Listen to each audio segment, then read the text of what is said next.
हैं। बृहस्पतिवार कथा। प्राचीन समय की बात है। भारत में एक प्रतापी और महादानी राजा राज करता था। वह गरीबों की सेवा करता था, ब्राह्मणों को दान देता था, कुएं, तालाब, बाग बगीचे आदि लगाता था। परंतु यह सब दान पुण्य आदि धार्मिक कार्य करके उसे उसकी रानी को पसंद नहीं आता था। वह राजा को ऐसा करने से मना किया करती थी। एक दिन राजा शिकार खेलने के लिए वन में गए। रानी अपने महल में अकेली बैठी हुई थी। उस समय बृहस्पति देव साधु के वेश में रानी के पास आए और भिक्षा मांगने लगे। रानी ने भिक्षा देने से मना कर दिया। कहा, साधु महाराज, मैं इस दान पुण्य से परेशान हो गई हूँ। मेरा पति सारा दिन दान पुण्य करते रहते हैं। इससे मेरा मन बहुत दुखी होता है। मेरी यही इच्छा है कि हमारा धन नष्ट हो जाए और मैं पूरे आराम से रह सकूं। इस पर साधु रूप में आए हुए बृहस्पति महाराज ने रानी को बहुत समझाया और कहा, रानी, तुम इस धन का दान करो, पुण्य कर्मों में लगाओ, तालाब, बाग बगीचे आदि का निर्माण कराओ। इससे तुम्हारा और तुम्हारे कुल के वंशज का नाम बढ़ेगा। परंतु रानी ऐसा करने से साफ मना कर दिया और कहा कि मैं ऐसा नहीं करना चाहती। आप कुछ ऐसा उपाय बताइए जिससे यह धन नष्ट हो जाए और मैं पूरे चैन से रह सकूं। ऐसा सुनने के बाद साधु ने उत्तर दिया कि यदि तुम्हारी ऐसी इच्छा है तो तुम्हें जैसा बताता हूँ वैसा ही करना। ऐसा करने से तुम्हारा घर धन धान्य से हीन हो जाएगा। साधु ने बताया कि गुरुवार को अपने घर को गोबर से लीपना, अपना सिर धोना, कपड़े धोना, पति से कहना कि बाल बनवाए, भोजन में मांस मदिरा का सेवन करना। इससे तुम्हारा यह सब धन नष्ट हो जाएगा और तुम चैन की सांस ले सकोगे। साधु के कहे अनुसार रानी ने वैसा ही किया। इसे करते हुए मात्र 3 गुरुवार ही बीता था कि रानी का सब धन नष्ट हो गया। वह भोजन के लिए तरसने लगी। एक दिन राजा ने रानी से बोला कि हे रानी, तुम यहाँ रहो, मैं दूसरे देश को जाता हूँ, क्योंकि देश चोरी परदेश भिक्षा। ऐसा कहकर राजा प्रदेश को चला। वहाँ जंगल से लकड़ियाँ काट कर लाता और शहर में बेचता। इस तरह वह अपना जीवन व्यतीत करने लगा। इधर राजा के प्रदेश जाते ही रानी और उसकी दासी बहुत दुखी रहने लगी। एक बार जब रानी अपनी दासी को 7 दिन तक बिना भोजन के रहना पड़ा तो रानी ने दासी से कहा कि यहाँ पास में मेरी बहन रहती है, वह बहुत धनवान है, संपन्न है, तो उसके पास जा और कुछ भोजन के लिए याचना करना। कुछ दिन हमारे गुजर बसर हो जाएंगे। इतना सुनकर दासी रानी के बहन के पास चली गई। उसी दिन गुरुवार था। रानी की बहन उस समय गुरुवार का व्रत धारण कर गुरुवार का कथा सुन रही थी। दासी ने रानी की बहन को अपनी रानी का संदेश दिया, लेकिन रानी की बड़ी बहन ने कोई उत्तर नहीं दिया, क्योंकि वह उस समय गुरुवार की कथा सुन रही थी। पूजा और कथा संपन्न करके ही बोला जाता है, इस नियम का पालन कर रही थी। इससे रानी द्वारा भेजी गई दासी बहुत दुखी हुई और घर आकर रानी से कहा कि मैंने आपकी बहन को आपका हाल सुनाया, परंतु उसने कोई उत्तर नहीं दिया। इससे रानी बहुत दुखी हुई। उसने अपनी दासी से कहा कि हे दासी, जब बुरे दिन आते हैं तो कोई नहीं सुनता। ऐसा बोलकर रानी अपने भाग्य को कोसने लगी। इधर जब रानी की बहन कथा समाप्त कर पूजा समाप्त कर उठी तो वह बहुत दुखी हुई। मेरी बहन की दासी आई थी, परंतु उसने मैंने कुछ भी बोला नहीं, इससे वह बहुत दुखी हुई। कथा सुनकर पूजन समाप्त कर रानी अपनी बहन के घर आई और कहने लगी कि हे बहन, मैं बृहस्पतिवार का व्रत कर रही थी, तुम्हारी दासी मेरे घर आई थी, परंतु जब तक कथा होती है तब तक कुछ बोला नहीं जाता और उठा नहीं जाता, इसलिए मैं कथा समाप्त होने का इंतज़ार कर रही थी। जैसे ही कथा समाप्त हुई मैं तुम्हारे घर आई हूँ। कहो बहन, तुम्हें क्या परेशानी है? इस पर रानी की बहन फूट कर रोने लगी और कहने लगी, बहन, इस समय हमारी स्थिति बहुत खराब हो गई है। खाने के लिए हम मोहताज हैं। घर में अनाज नहीं था, इसलिए मैंने दासी को तुम्हारे पास भेजा था कि तुम कुछ खाने को अनाज दे दो, जिससे हमारे कुछ दिन खाने की व्यवस्था हो जाए। ऐसा सुनकर रानी की बहन ने पूरे विश्वास के साथ कहा, हे बहन, तुम अपने घर में जाकर देखो, तुम्हारे घर में भी अनाज मिलेगा। ऐसा सुनकर रानी की दासी ने घर में जाकर देखा तो अनाज से भरा हुआ एक घड़ा मिला। इस पर रानी और दासी बहुत खुश हुई। यह चमत्कार देखकर दासी रानी से कहने लगी, रानी, हमको भोजन नहीं मिलता तो हम रोज व्रत ही करते हैं, इसलिए क्यों नहीं यह विधि व्रत विधि अथवा कुछ पूछ लिया जाए ताकि हम व्रत कर सके। तब रानी की बहन ने अपनी बहन से गुरुवार व्रत के बारे में सारी जानकारी ली। रानी की बहन ने बताया, बृहस्पतिवार के व्रत में चने की दाल मुनक्का से विष्णु भगवान का केले की जड़ में पूजन करें, दीपक जलाए, सुनो, पीला पूजन करें, पीले वस्त्र पहनने, इससे गुरु बृहस्पति प्रसन्न होते हैं और पुत्र की प्राप्ति होती है। व्रत और पूजन विधि बताकर रानी की बहन अपने घर को लौट आई। अगले हफ्ते जब गुरुवार का दिन आया तो रानी और दासी दोनों ने व्रत किया। गुड़शाले में जाकर चना और गुड़ बिन कर ले आए और उसको केले के जड़ में भगवान विष्णु की पूजा किया। पीला भोजन कहाँ से आए, इस बात में सोचकर रानी और दासी दोनों बहुत दुखी। उनके व्रत रखने के कारण बृहस्पति देव उनके ऊपर बहुत प्रसन्न हुए थे, इसलिए वह एक साधारण व्यक्ति का रूप धारण करके 2 थालों में व्रत का साधारण भोजन लेकर आए। दासी को देकर बोले कि यह तुम्हें और तुम्हारी रानी के लिए भोजन है, यह भोजन तुम आराम से कर लेना। रानी ने फिर अगले हफ्ते गुरुवार का व्रत धारण किया। इससे उनकी खोई हुई राज्य संपत्ति से वापस आ गई। रानी ने इस व्रत को लगातार करना आरंभ करने लगी और आलस्य को त्याग कर दिया। कुछ समय बीता, रानी फिर पहले की तरह रहने लगी। तब दासी बोली, देखो रानी, तुम पहले भी इसी तरह आलस्य कर देती थी, तुम्हें धन रखने में कष्ट होता था, इस कारण सभी धन नष्ट हो गया था।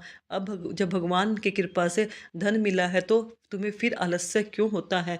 आलस्य को त्यागो और गुरु बृहस्पति की शरण में बने रहो। रानी को समझाते हुए दासी यही कि मुस्कही, बहुत मुसीबत समस्याओं के बाद हमने यह धन पाया है, इसलिए हमें दान पुण्य करना चाहिए, भूखों को भोजन कराना चाहिए, हमको शुभ कार्यों में खर्च करना चाहिए, जिससे तुम्हारे कुल का यश बढ़ेगा और स्वर्ग की प्राप्ति होगी, पितृ प्रसन्न होंगे, तुम्हारा नाम बढ़ेगा। दासी की बात सुनकर रानी अपना सारा धन शुभ कार्य में खर्च करने लगी। पूरे नगर में इस बात की यश कीर्ति और चर्चा फैलने लगी। एक दिन राजा दुखी होकर जंगल में पेड़ के नीचे आसन जमाकर बैठा हुआ था। अपने दशा को याद करके बहुत दुखी होने लगा। गुरुवार का दिन था। एकाएक उसके पास उसने देखा कि उसी समय साधु प्रकट हुए। साधु के वेश में वह बृहस्पति थे। लक्कड़हारे के सामने आकर बोले, लक्कड़हारे, सुनसान जंगल में तुम किस व्यर्थ की चिंता में बैठे हुए हो। लक्कड़हारे ने हाथ जोड़कर गुरुदेव को प्रणाम किया और अपनी सारी पुरानी बातों को वह गुरु बृहस्पति देव के सामने कहने लगा। महात्मा जी ने कहा, हे राजा, तुम्हारी रानी ने गुरु बृहस्पति देव का अनादर किया था, जिस कारण तुम्हें यह कष्ट भोगना। अब तुम चिंता मत करो और मेरे कहे मार्ग पर चलो, तुम्हारे सब कष्ट दूर हो जाएंगे और पहले से भी अधिक धन संपत्ति भगवान की कृपा से तुम्हें प्राप्त होगी। तुम बृहस्पतिवार के दिन कथा किया करो। 2 पैसे के चने मुनक्का लाकर उसका प्रसाद बनाओ। शुद्ध जल के लोटे में शक्कर और हल्दी मिलाकर केले की पेड़ का पूजा किया करो। तत्पश्चात इस कथा को श्रवण किया करो। साधु के ऐसे वचन सुनकर लक्कड़हारा बोला, हे प्रभु, मुझे लकड़ी बेचकर इतना पैसा नहीं मिलता जिससे भोजन के उपरांत मैं कुछ बचा सकूं। मैंने रात्रि के स्वप्न में अपनी रानी को व्याकुल देखना, मेरे पास कुछ भी नहीं है जिससे मैं उसकी खोज खबर ले सकूं। गुरु बृहस्पति ने कहा कि किस बात की चिंता मत करो, तुम रोजाना की तरह लकड़ियां लेकर जाओ, तुमको रोज से दुगना दाम मिलेगा, जिससे तुम भली भांति पूजन और व्रत कर सकोगे। इतना कहकर वह साधु अंतर्ध्यान हो गया और धीरे धीरे समय बीतने लगा। वही बृहस्पतिवार का दिन आया। लक्कड़हारे जंगल से लकड़ी काटकर शहर में बेचने गया। उस दिन उस राजा को रोज से दुगना दाम मिला। उस धन से गुरु बृहस्पति देव की पूजा की संपूर्ण सामग्रियां खरीद कर लाया और व्रत कर पूजन किया। परंतु दूसरे सप्ताह राजा व्रत करना भूल गया। इस कारण बृहस्पति देव नाराज हो गए।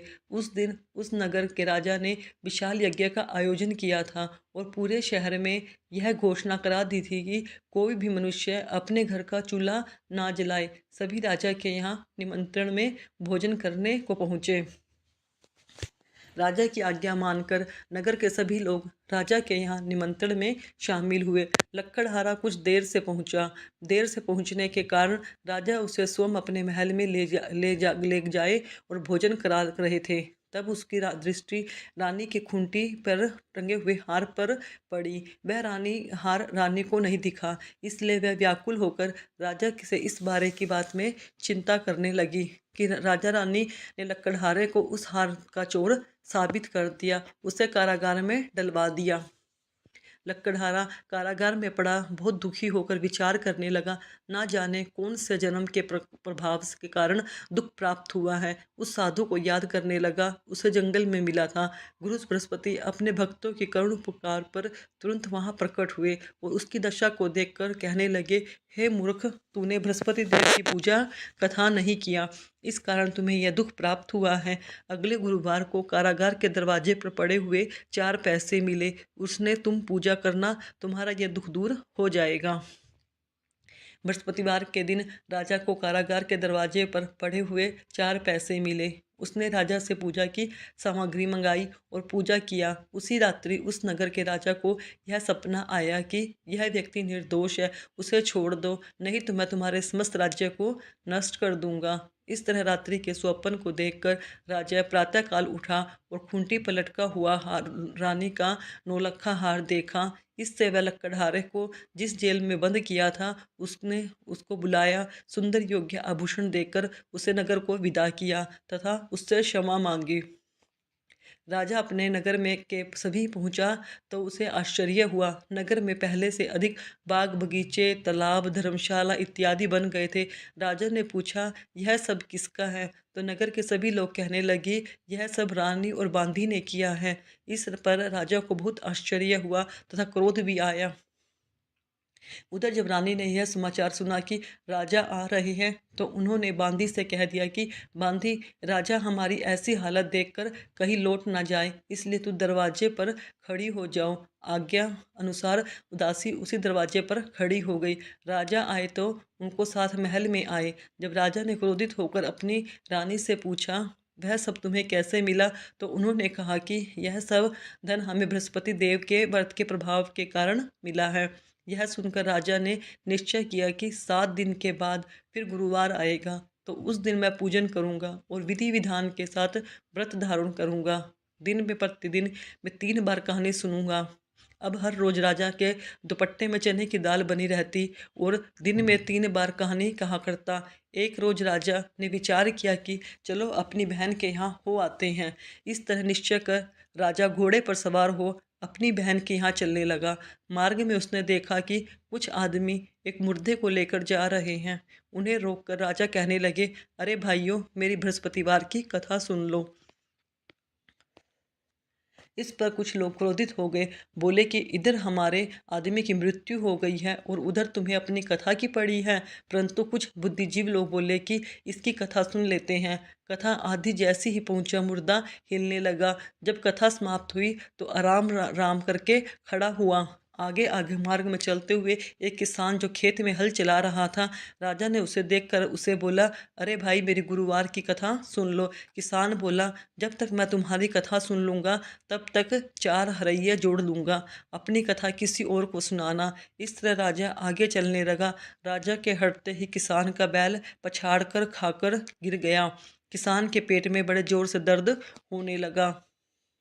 उस समय किसान की माँ उसके लिए रोटी और पानी लेकर आई आई थी। जब यह हाल देखा तो बहुत दुखी हुई और दौड़कर उस राजा को बुलाया और उसे बुलाकर अपने खेत में बैठाकर कथा सुनने लगी। जयप्रद कथा जैसे ही प्रारंभ हुई, किसान के पेट का दर्द बंद हो गया, उसके बैल उठ खड़े हुए। राजा अपनी बहन के घर पहुंचा। बहन ने भाई का खूब स्वागत किया। दूसरे दिन प्रातःकाल राजा दगा तो देगा, सभी लोग भोजन कर रहे हैं। राजा ने अपनी बहन से कहा, ऐसा कोई मनुष्य नहीं हो जिसने अभी तक पूजन नहीं किया हो, मेरे बृहस्पतिवार की कथा सुन ले। बहन बोली, भैया, यह देश ऐसा ही है, पहले यहाँ लोग भोजन करते हैं, बाद में अन्य काम करते हैं। अगर कोई पड़ोस में हो तो देखाऊं। वह ऐसा बोलकर देखने चली गई, परंतु उसे कोई ऐसा व्यक्ति नहीं मिला जिसने अभी तक भोजन नहीं किया होगा। एक कुम्हार के घर गई जिसका लड़का बहुत बीमार था। उसे मालूम हुआ कि उसके यहाँ 3 दिन से किसी ने भोजन नहीं किया। रानी ने अपने भाई की कथा सुनने के लिए कुम्हार से कहा। वह तैयार हो गया। राजा ने जाकर गुरुवार की कथा कही, जिससे सुनकर उसका लड़का ठीक हो गया। अब तो राजा की बहुत ज़्यादा प्रशंसा होने लगी। एक रोज़ राजा ने अपनी बहन से कहा, हे बहन, हम अपने घर को जाएंगे, तुम भी तैयार हो जाओ। राजा की बहन ने अपने सास से आज्ञा मांगी तो सास ने कहा, तू चली जा, परंतु अपने बच्चों को मत लेके जाना, क्योंकि तेरे भाई के कोई संतान नहीं है। बहन ने अपने भाई से कहा, हे भैया, मैं तो चलूंगी, परंतु बालक लोग नहीं जा सकेंगे, क्योंकि माता जी की आज्ञा नहीं है। इस पर राजा बोला, जब बालक ही नहीं चलेंगे तो तुम क्या करोगी। बड़े दुखी मन से राजा अपने नगर को लौट आया। घर लौटकर राजा ने अपने रानी से कहा, हे रानी, हम निसंतान हैं, इसलिए कोई हमारा मुख नहीं देखना चाहता। ऐसा बोलकर राजा भोजन इत्यादि नहीं किए और अपने महल में जाकर विश्राम करने लगे। रानी बोली, प्रभु बृहस्पति देव ने हमें सब कुछ दिया है, वह हमें संतान भी देंगे। उसी रात बृहस्पति देव ने स्वप्न में कहा कि राजा उठ, तेरे दुख के दिन समाप्त हुए, तेरी रानी गर्भ से है। राजा गुरु बृहस्पति देव की यह बात सुनकर बहुत ज़्यादा प्रसन्न हुए। राजा की खुशी का ठिकाना ना रहा। 9वें महीने में रानी के गर्भ से एक सुंदर पुत्र पैदा हुआ। तब राजा बोला, रानी, एक स्त्री बिना भोजन के रह सकती है, परंतु बिना कुछ कहे नहीं रह सकती। जब मेरी बहन आए तुम उसको कुछ मत देना। रानी से सुनकर हाँ कर दिया। जब राजा की बहन ने सुबह समाचार सुना तो वह बहुत खुश हुई, बधाई लेकर अपने भाई के यहाँ आई। रानी ने कहा, घोड़ा चढ़कर तो नहीं आई, गधा चढ़ी आई। राजा की बहन बोली, भाभी, इस प्रकार नाक होती तो तुम्हें औलाद कैसे मिलती। बृहस्पति देव ऐसे ही हैं, जिसके मन की मनोकामनाएं हैं सभी को पूर्ण करते हैं। प्रेम पूर्वक जो इस व्रत को धारण करता है, कथा सुनता है, पढ़ता है, उसकी सभी मनोकामनाएं गुरुदेव की कृपा से पूर्ण होती हैं। बोलो बृहस्पति देव गुरु की जय। भगवान जैसे राजा की लाज रखी, कहते कहानी कहने सुनने वाले सभी की लाज रखना। बोलो बृहस्पति देव महाराज की जय। राधे।